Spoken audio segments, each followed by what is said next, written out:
Good evening, first of all. I'm very, very much pleased to welcome you to the Turkish Ambassador Residence for another evening of spectacular jazz. Tonight, we celebrate the connection between culture and commerce. We are also honored to have with us U.S. Trade Representative Ambassador from and many of his colleagues from the U.S. Trade Office. Ambassador Gert, thank you for being here tonight as our guest of honor. Thank you, sir.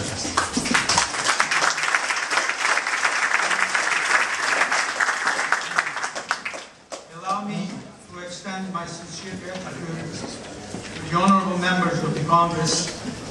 They haven't had a chance to arrive yet because they have their own voting procedure, unfortunately, but they will soon be here.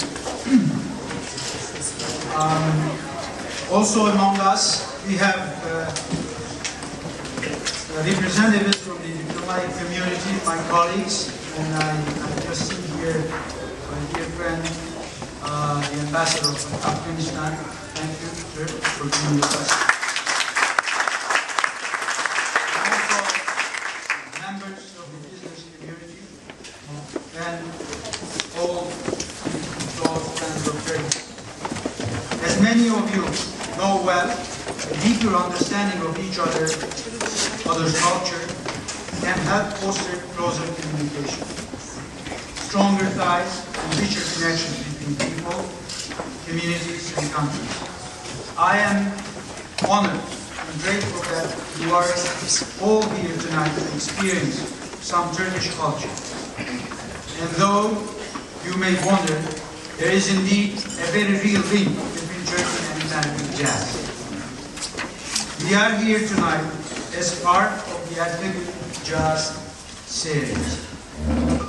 For those of you who are unfamiliar, the Ertegu brothers brought African Americans and whites together here under this roof in the 1930s to celebrate the smooth sounds of jazz. From that time, let's fast forward to the early 1970s. I recently had the opportunity to have lunch with Lonnie Bunch, the founding director of the Smithsonian National Museum of African American History and Culture, which will break ground on the mall next year. Dr. Bunch could not be here this evening, unfortunately, though some of his colleagues have come. I'd like to extend a warm welcome and thanks to them for being here with us. When I met with Dr. Bunch, he shared with me an amazing and very personal story. He recounted that he came to Washington to attend college in 1970, a time when racial tensions still existed in the city. As a freshman, he was told by others to avoid this part of the city for fear that he could face violence. But he was also told that if he did find himself in this area and encountered trouble, he should immediately seek refuge at the Turkish embassy, where he would be welcome. And I should also make note of another story, which is maybe known to most of you here, but to some, I don't think so. During the fierce and very ugly years of segregation, when this place, in 1940s exactly, when this place has become a center for jazz, of course, it started attracting a lot of attention from all sorts of walks of life, from different parts of the city. And one day, a southern senator wrote a letter to our ambassador complaining about this place being a sort of a refuge for many African Americans. He said, "Mr. Ambassador, I've been passing by your embassy each and every morning, and I see so many black people wandering in the front of your front door. You know how they should be treated. So I couldn't believe into my eyes. Is that what I saw true?" And our ambassador, Ertegu, one of my predecessors, he wrote courageously back, said, "Mr. Senator, yes, what we seek is the exact truth. Because we have the tradition of hosting our friends through our front door.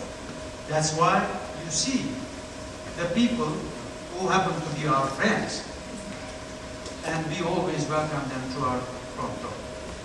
If you one time happen to come and be our guests, we'll make sure that we will host you through our back door."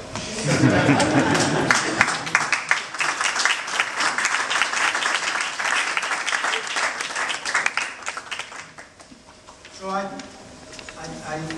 always take a great deal of pride from these stories.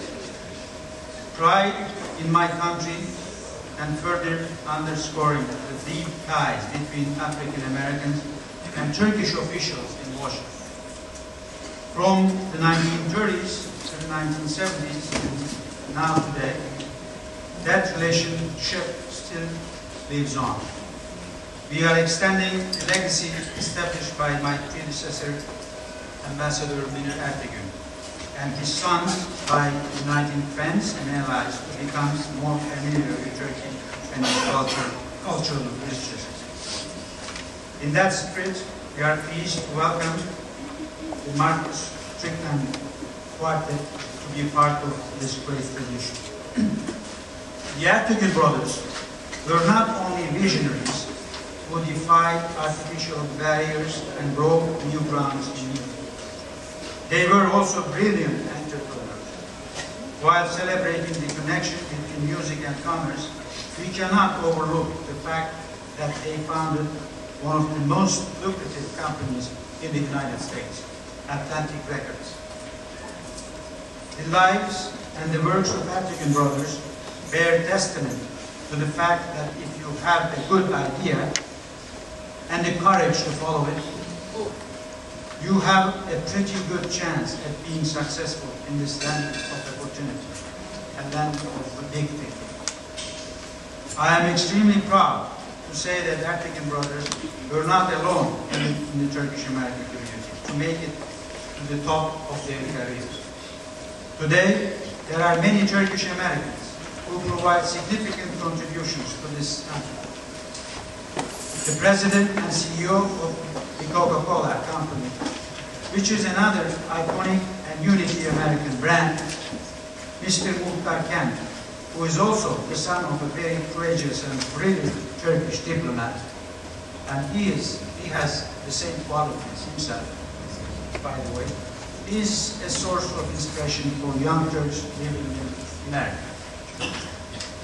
Unfortunately, he couldn't join us tonight due to a previous engagement, but I would like to welcome his representative, who had to leave, I believe, unfortunately, the other representative, Vice President Tagil and Afsal Malik, but they are represented by another fine gentleman here, Mac Eccles. Thank you, Mac, for being with us tonight. And they were generous enough to sponsor the beverages for this event.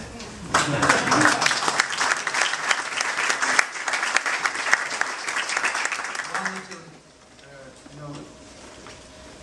Actually, the grand uncle of Muhtar Kent was the first ambassador of Turkey to the United States, Ahmet Muhtar, and first resident of this residence.